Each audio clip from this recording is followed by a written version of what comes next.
Subscribe to our YouTube channel and press the bell icon to get the latest updates.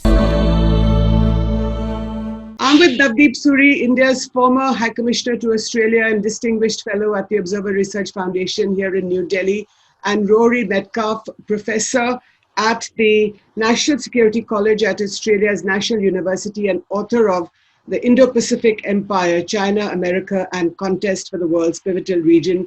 Rory is in Canberra, Australia, so we're joining the time zones. Gentlemen, welcome to the Print Debates. Thank you.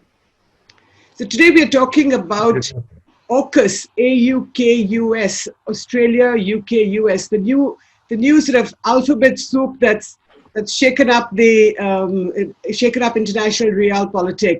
A trilateral pact between Australia, UK, and the US. Rory, first comments from you. Do you think that the Anglo-American powers are coming together, and why? So this is going to be one piece of Australia's security shield, our security architecture, as Chinese power rises in the Indo-Pacific. I mean, it's very clear that Australia's security anxieties about China are heightening, and there's now a demand for the strongest submarine capability we can get. And the breakthrough has been a decision by the United States and Britain jointly to help Australia develop nuclear-powered submarines. That's a big deal, obviously. But what I don't think this is somehow an Anglosphere trilateral replacing Australia's other security arrangements. I mean, the Quad is equally important in Australia's new security constellation, and the challenge now is to find ways to bring these together. Right. Navdeep, can you explain what AUKUS or AUKUS, what this means for India? And let me pick up on the Quad comment. How do you think this could relate to the Quad, which is the four countries, India, Australia, US, and Japan? And as you know, Prime Minister Modi is going to be in the US in a few days' time for an in-person meeting with all the leaders of the Quad nations. So, Jyoti, I haven't seen any formal comment so far from the government of India, but that doesn't stop retired guys from commenting about it, right? People.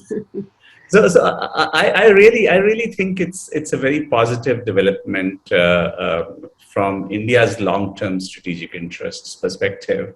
I think what it shows to us is that despite all of the legitimate criticism that the US faced over its shambolic sort of withdrawal from Afghanistan, but the bigger picture remains intact, that the Americans are focused on the Indo-Pacific. They are focused on what they see as their long-term threat, which is, or strategic competitor, which is China. And I think a US focus in such direct terms now on China and the Indo-Pacific reflects a convergence of interests for us, because we are very clear that that's also our largest strategic challenge as we go forward. So to me, I think that the AUKUS as a trilateral security architecture complements what the Quad is doing in diplomatic terms, who knows what tomorrow will bring around, whether there's going to be some kind of a convergence between Quad and AUKUS. Are you going to see +1, Quad +1, +2? All of those options, I think, remain on the table. But as of now, I certainly would welcome AUKUS as a good thing from India's perspective. Right. Professor Medcalf, you've in a piece that you've just written for the Australian Financial Review, you say that Australia has crossed a strategic Rubicon, bitten the bullet, nailed its colors to the mast. This sort of very eloquent rhetoric, what would you mean by that? Yeah, I pulled all of the metaphors out of my hat for this one, because quite seriously, this is a momentous decision for an Australian government. Australian governments have traditionally been quite cautious, quite timid when it comes to military capability and to making the big acquisition decisions. We spent years hesitating over our submarine program, for example. This is something decisive. It's going to be somewhat messy and difficult. I mean, one thing we haven't spoken about yet is the difficulty now in managing our relationship with France, because we did have another submarine deal with France that's now been put aside. But what I really meant by that, Jyoti, is that Australia's now not making any pretense about the fact that we are trying to arm ourselves for a contested security environment where Chinese power is the main challenge. It is the main problem. And we are going to be more integrated with the United States alliance system, because we are banking on a US administration and a United States structurally that will play a balancing role in the Indo-Pacific. And that is a big call, and it won't make China happy. Right. So for those of the viewers of ThePrint who don't know, the Australians have cancelled a deal with the French not to build conventional submarines, and now the Americans and the British are going to help Australia make nuclear submarines. Am I correct, Professor Medcalf? That's correct. So, they will essentially be jointly developed with the UK and the United States over many years. We don't know yet whether this will be based on the British Astute class or the American Virginia class or something new, but it's a long-term commitment for Australia to become, I think, about the 7th country in the world to have nuclear-powered submarines, and that really is a big deal for a middle power. But let me ask you a supplementary question, Professor Medcalf. The fact that the Americans have joined Australia and the UK to take on China, to counter China, contain China, whatever word you want to use, does that show to you that the Americans are a declining power and therefore need the support of other equivalent or sort of middle powers to take on the Chinese?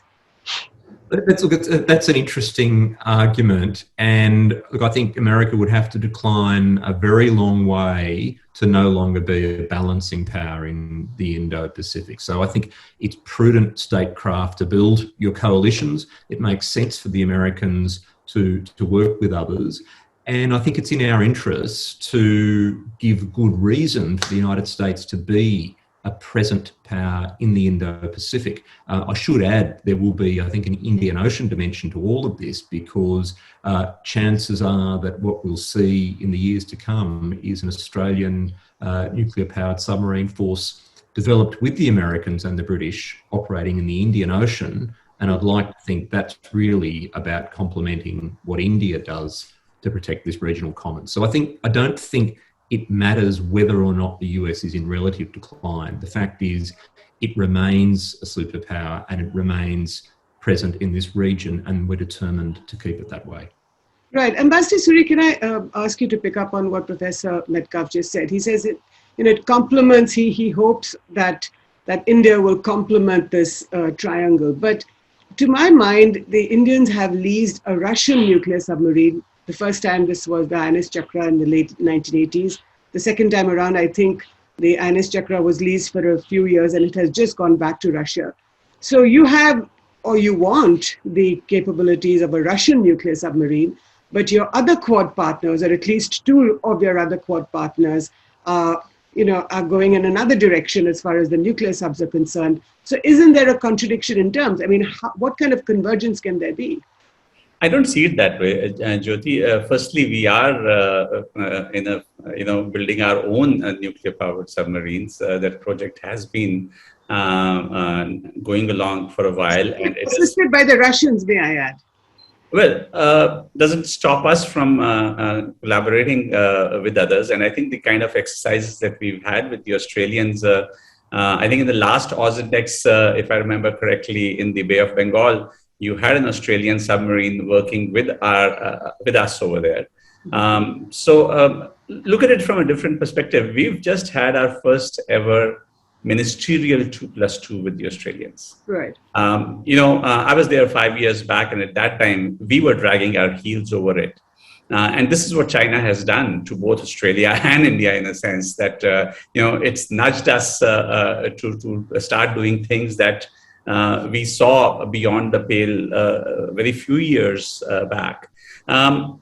the way I look at it, and just to add to Rory's point, one of the key aspects of our conversations with Australia is on maritime domain awareness. There is now an Australian liaison officer sitting very close to where I live in Gurgaon to work on with our people on some of these areas. The implications for us, if India, as we go forward, strengthens its presence in the Andamans to keep a watch on what goes on in that part of the Indian Ocean, and Australia brings its own capabilities to the table from its basis, you really get a lot more bang for the buck than countries working individually. This is a very large piece of water, right? And to keep an eye on submarine activity in particular, if like-minded countries can work together, then you are really, it's a multiplier in terms of our effectiveness.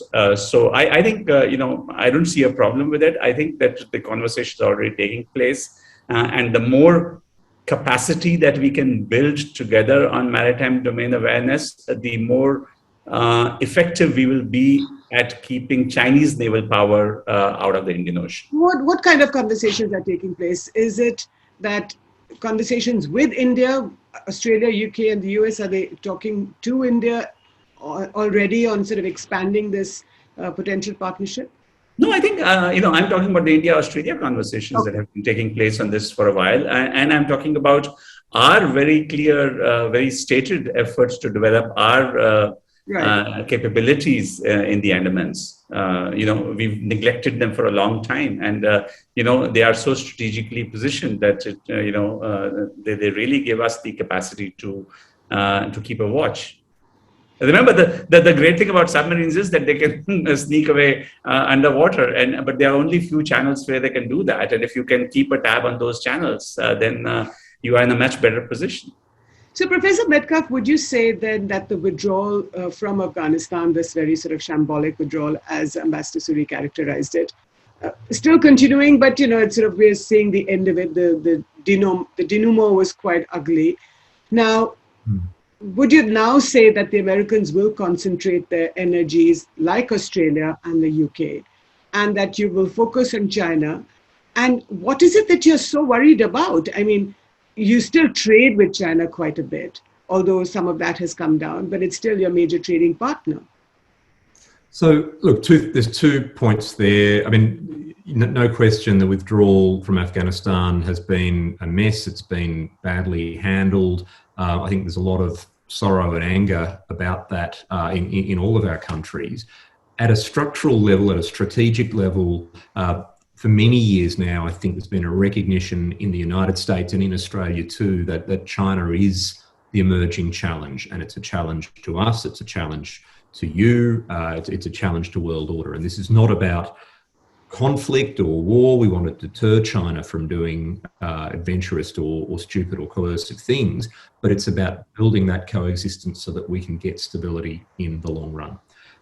The only silver lining, if you like, and it's not, I don't even like to use that expression, but the only positive that we're seeing out of America's really tough and ugly decision to pull out of Afghanistan is that American attention will increasingly be focused on China. It will be focused on the maritime domain, and it will be focused really on preventing China from coercing other countries, whether it's Australia, whether it's Japan. I think, India's got its own experience, Vietnam, Taiwan, if I can call Taiwan a country or maybe a political entity of some sort on your program.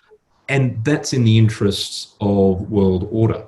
So that's really what this game is about now. And I think broadly that shows that our interests are going to be convergent with India's, where I sense India's not in a hurry to see China dominating the region either. I should add, though, also on Australia, yes, we have a trade relationship with China. Yes, it's still our largest trade relationship.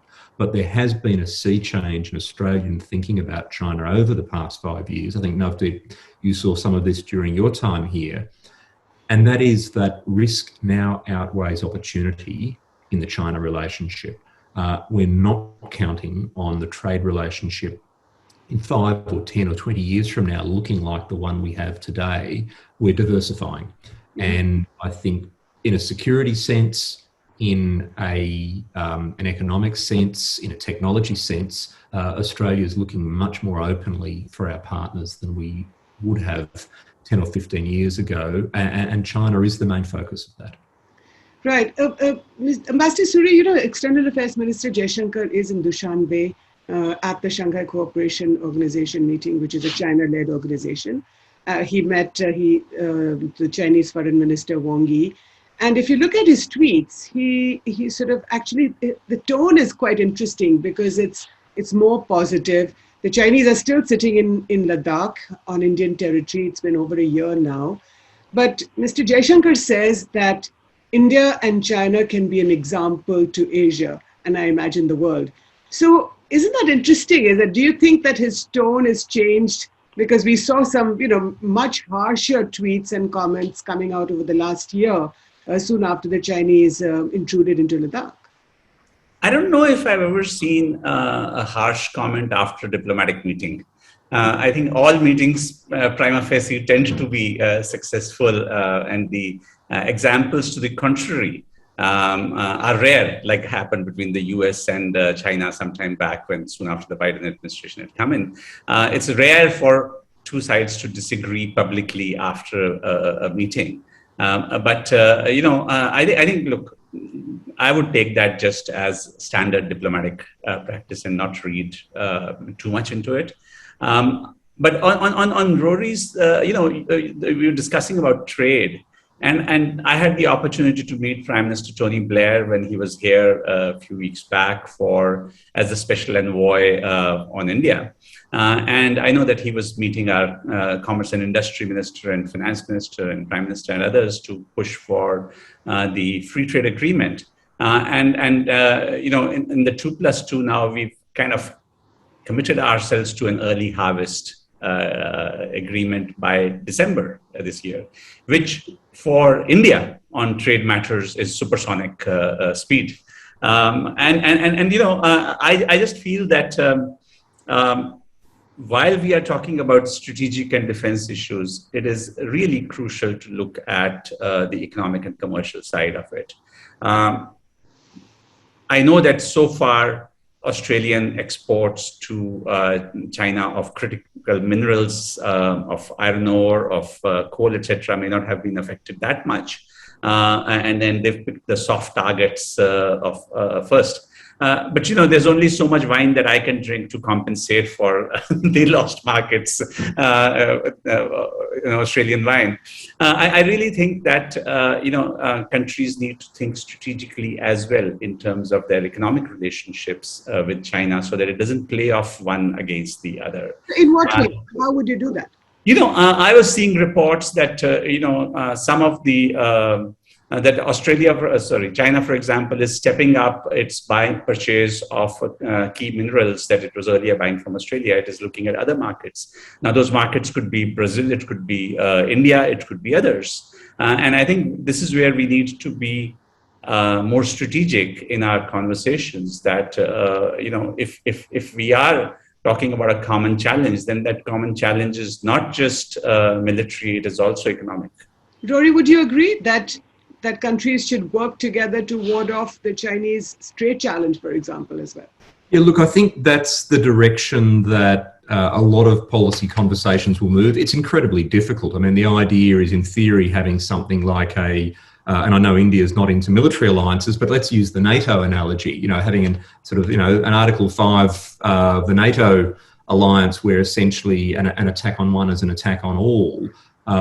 Australia's been subject to Chinese economic coercion. China's made economic coercive threats against other countries, against India, Vietnam, Philippines, Norway, South Korea, Japan. It's a very long list. It gets very crowded sometimes in the freezer that China is trying to put us in.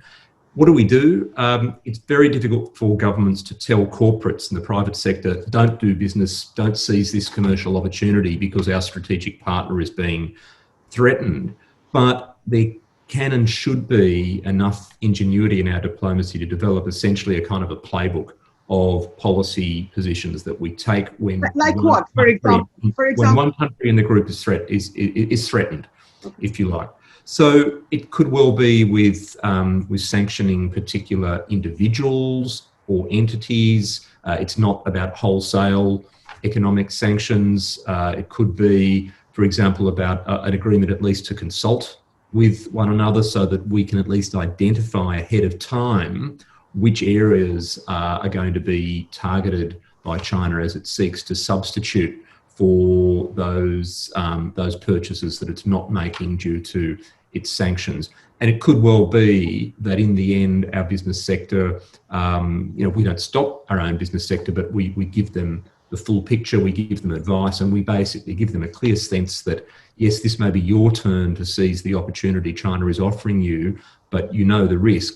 2 or 3 years from now, you could be the target of these sanctions. So it's partly about an education campaign for our business community. But it won't be easy because we are market economies, and we've socialised our business communities to pursue profit wherever they can find it. I think the bigger opportunity here is to encourage our business sectors to think about risk in the China relationship. And in the case of Australia, it's not just that, our wine, our barley, our lobsters, even our coal now, those exports are being restricted. It also goes to simple issues like the safety of our executives when they're living in China, hostage diplomacy, it happens. So I do think that the future of the Australian economy, it's not going to be completely decoupled from China, but it will no longer be as reliant on China as it was. It will be China plus. Our treasurer is basically laying down this vision to our business community as we speak. And 10 years ago, it would have been extraordinary for an Australian treasurer to say anything other than, China is the land of opportunity. Right. Navdeep, can I ask you, clearly for the Australians, the Chinese are a big worry. Is that the same for India? Do you think China is India's main worry?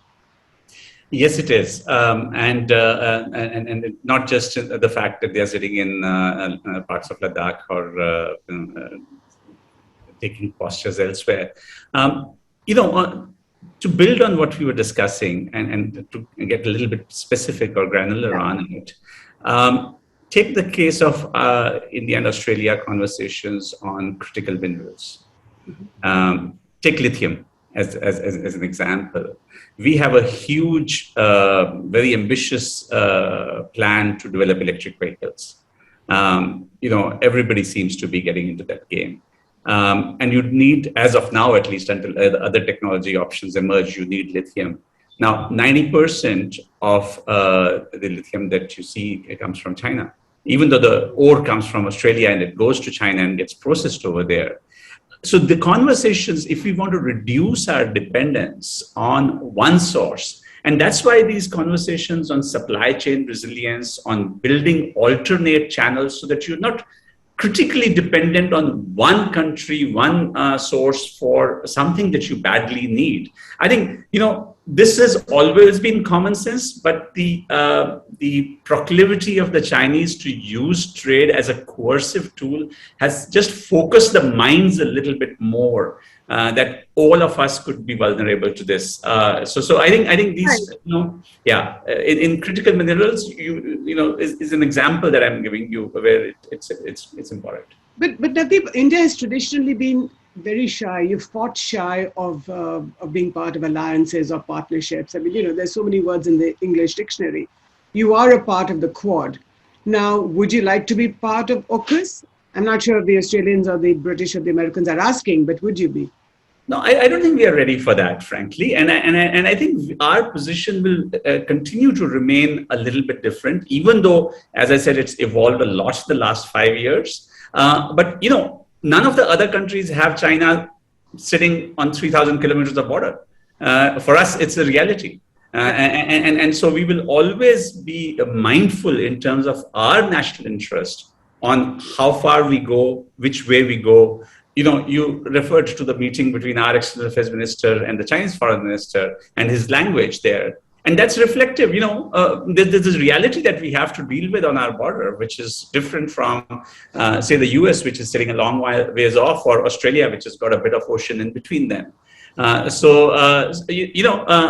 don't see us getting ready to jump into the bed in terms of alliances, military alliances as yet. But, Chinese behavior has been a significant catalyst in driving us together. And I think unless the Chinese modify their behavior, unless they realize that some of their muscular diplomacy and all is becoming counterproductive to their own interests, and maybe you might see that happen, who knows, after the party conference next year. But until then, certainly the Chinese rhetoric is aimed at a certain objective of to restore the greatness of China. No, but then, Navdeep, so India is willing to Quad, but you're not willing to AUKUS plus. And we are not even saying that Quad is a military alliance, right? Let's be clear. Is AUKUS. Is AUKUS a military alliance, Rory? Look, I think although there are many words in the English language for an alliance, an alignment, a partnership, they all actually have subtle differences when diplomats start using them. Okay. And, technically, AUKUS is not an alliance. I mean, the Australia-US alliance, what used to be ANZUS until the New Zealanders basically fell out. But that's an alliance because it involves a firm treaty commitment to come to each other's assistance in a conflict. AUKUS is not that. But it has some alliance-like characteristics because it's about sharing highly sensitive, crown jewels of security technology. So I don't know what the right word is yet, an arrangement of partnership. I also agree with Navdeep that these things don't have to be either or. I mean, I think a lot of us are really impressed at how rapidly and substantially the Quad has developed in the past few years, and the Quad's not an alliance, but it's a really healthy partnership, and let's test the boundaries of what that looks like. I could easily see circumstances where the Quad might undertake activities that have perhaps Britain or France or another country as a +1, ideally the Vietnamese or the South Koreans or the New Zealanders, who knows. Right. I could also see in time the AUKUS arrangement, which is brand new. I mean, we don't even know. The ink has not dried yet, so let's not be too hasty. But I could see it evolve in time so that while the core activity of building this Australian submarine program is an exclusively trilateral technology sharing thing, because it's basically American and British technology that we're using, or really American technology that they've previously shared with the British and therefore almost need British permission to now share with us. But everything else under the AUKUS banner, cooperation on research into quantum computing, artificial intelligence, undersea detection capabilities, I think the door is open to, on a case-by-case basis, work with others. And there's no reason why those others, I hope, couldn't include the French. But certainly there's no reason why that couldn't include India if there's enough mutual interest. This could be years and we didn't talk about the French, Rory, so give me a flavor of the French are really pissed. Because it's important that we talk about that, Jyoti, because I mean, again, as Navdeep knows, I'm someone who's invested a lot in the Australia-France relationship and the Australia-France-India trilateral, which is another of these new partnerships in the Indian Ocean. And there's still a lot we can do with France. France is a partner that is in the Indo-Pacific, that has a close relationship with India, is unhappy with us now, understandably. So I think that we need to let the dust settle. We need to understand precisely how these decisions were made. We need to respect our French colleagues on this, and there's obviously going to be a commercial cost. There'll be break costs to be paid for a contract that we've walked away from. But I think in the end, we will see Australia, India and France will still have convergent interests on a stable multipolar Indo-Pacific. We don't want China to dominate it. We want middle powers to have agency. Let's see how all of this transpires. I think the story's not over yet. Last comments from the both of you. Navdeep, if I can ask you, the Quad's coming up.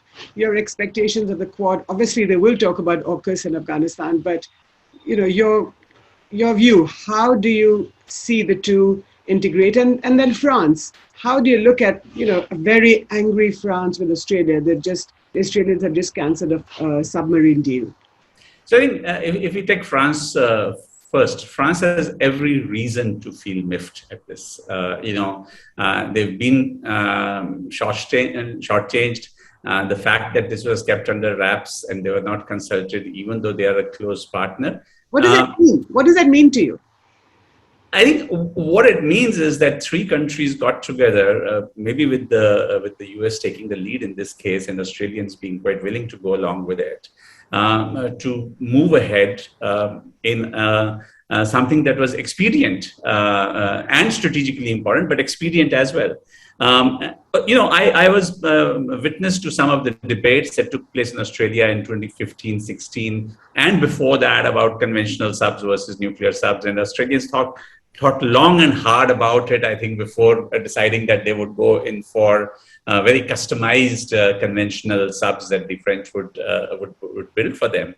And so, yes, the costs of that are obvious. But France is perhaps the only EU member that has the capacity, willingness to be effective in the Indo-Pacific. There's, when you look around the rest of the EU, you really don't find anybody else. So if you want the EU to be part of this, then, the French will have to be mollified, and it will take a little bit of time and conscious effort from the Americans, the Brits, the Australians to reach out to them.